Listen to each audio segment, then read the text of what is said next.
let's do a pilot breakdown of Tell Me Lies. Now, in order to understand this walkthrough, you need to know who this is and who this is. And all you need to know about them is that they're in this intense, passionate, toxic, messy relationship. And to be honest, that's the primary reason why you're probably watching the show. And I'm going to show you from a technical standpoint why the pilot was effective.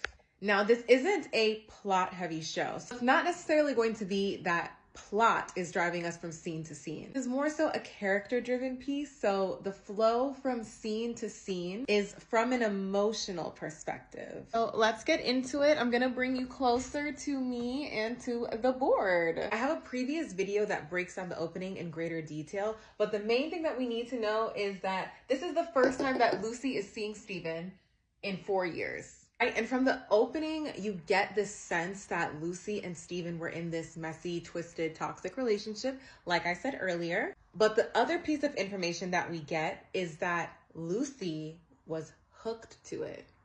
Like, there's an imbalance in the dynamic in the relationship, one in which Lucy liked Steven more than Steven liked her. I'm going to tell you structurally what this does to set up the episode. It leaves us with a dangling question, right? It leaves us with a hook. Dangling question we get from this is, well, what happens with Lucy and Steven? Because that question is dangling in the air, you're going to continue to watch the entire episode to see, how did they get together? What happened? How did we get to this point? We know that this is a question that the show is posing, but from a writer's perspective, you really want the show to deliver the character arc for Lucy. How did Lucy go to someone who is so obsessed with another person? Really, this video is going to show you in detail how writers structure a successful character arc. So now let's get into Act 1 and see how it breaks down. We already know that Lucy is supposed to be arcing to this girl who's obsessed with Steven and obsessed with her relationship. In order to structurally accomplish a character arc, we first have to earn it. Now, here's how we do that. We have to start by showing that the character is starting in the opposite place of where we want them to end up. So since Lucy's supposed to end up in this obsessive place, in this really passionate and exciting relationship, Act 1 is all about establishing Lucy's emotional start point by showing her as the opposite. She's indifferent to relationships and she doesn't have this passion in her relationships or in her life in general, right? And that's why every single scene in this opening is showing some form of Lucy's initial start point, which is indifference and a lack of passion. She starts by breaking up with her high school boyfriend because she's gonna go to college. But the crazy thing is that she doesn't care, right? She's indifferent. She's talking to her friends in the next scene about how she's struck about it. And she's like, do you think I'm broken? And her friend says, no, you're just not a feelings girl, right? And it's like, how did this not a feelings girl become so obsessed? It's hit again in the next scene when she's talking to her mom while her mom is driving her to college. Her mom is saying, oh, you've changed so much. You're not as nice anymore. And also she said your dad would be disappointed, which really hurt to hear. She meets her roommate when they get to college and they're talking about where they're from. And she says, my hometown is so boring. Again, nothing exciting or passionate is happening in her life. She just doesn't have that in her.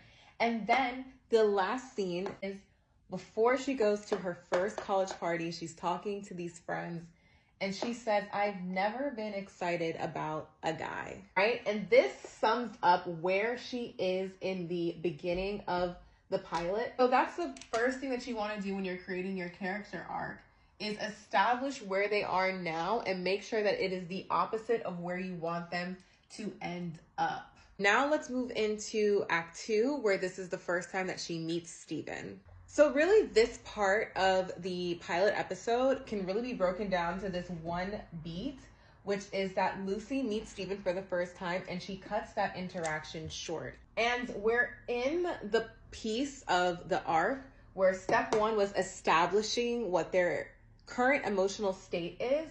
Step 2, when you're structuring a character arc in your pilot script, is to show this call for change and then show the character rejecting it. Interaction, even though it's short, it's exciting, it's passionate. Like, you can feel the intensity between the two, the electricity between the two. In order for her to accomplish the arc as a writer that you want her to accomplish, she actually needs to allow Steven into her life, right? Because Steven is going to help her arc to this place of being obsessed. But human nature, we do not like change. A big stepping point in structuring a character arc is having your character actually reject the change, right? It's actually better that circumstances force them to change. That's why, even though Lucy has this electric meeting with Steven, she cuts that interaction short. Because again, a character just can't want to change or just voluntarily change. Something forces them to. And that's what happens in Act 3. Okay, so last thing that we know is that Lucy rejected Steven. He actually even calls her and tries to ask her out on a date, and she says no. That's basically the character being like, no, I am not ready to arc yet. No. But then from an emotional perspective, things just start to compound for her. So her mom's calling her, she's not picking up the phone, and we know that this is an emotional stressor for her because the first thing she does is she's like, I'm gonna go back to my dorm, I don't feel well. You know, so her mom calling her and leaving a voicemail and all of that, it really triggers her emotionally. And so she goes to her dorm and she doesn't want to go out that night, even though her roommate invited her. And then when she wakes up the next morning, she finds out that her roommate who went to the party without her actually passed away in a car accident. So these events, obviously, they add emotional stress onto Lucy. Why would the writer do that? It's because she needs to feel and act emotionally in order for her to reach the end point of her arc. Because here in Act 1, this is a girl without feelings. Then in 2, there's the opportunity to feel, but she rejects it. She's like, no, I don't want to do that. So now structurally she's being forced to, right? She's like pushed to the point where she's struggling so much that they have to release their emotions no matter what. They have to act emotionally. Now she's in an entirely emotional headspace where she wasn't at all before. And so now that there is a change, she's able to make a different decision, right? A decision that's out of the ordinary. And that happens when she decides to get really, really, really drunk at this party. And Steven asks if she wants to go home. And she says yes. And so she allows Steven to take her back to her dorm so that she can be safe. But it doesn't stop there. When Lucy is back at her dorm with Steven, she does, again, out of the ordinary, she has a breakdown. And it's from all of the things that has happened previously with her mom. Obviously, her dad is also dead. Her roommate passed away abruptly. So she's sitting here crying to Steven, and then she asks Steven if he will stay overnight with her. And in the morning is where we're starting to reach Act 4. In the morning when they wake up, Lucy and Steven have like a parental trauma bonds where they talk about how, you know, Lucy doesn't have a good relationship with her mom and Steven doesn't either. And Steven also doesn't know his dad, so his dad's not in the picture. Then they finally kiss.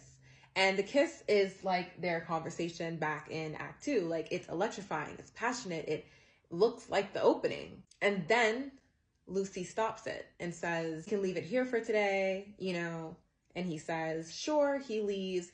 And then we get a little bit of his POV and realize that this man is a menace because his ex is waiting for him at his dorm and he's telling her, no, I haven't slept with anyone. I haven't wanted to. I only want you. I love you. All of this stuff. But we know that he asked Lucy out on a date. So we know this man is a menace. And now we understand, yeah, okay, this relationship is going to be very toxic between these two people. While all of that is happening, Lucy actually texts him and says, yeah, you know what? I will go on the date. So now we've reached the end point. It's that first step, right, in getting us to answer this series-long question of what happened between them.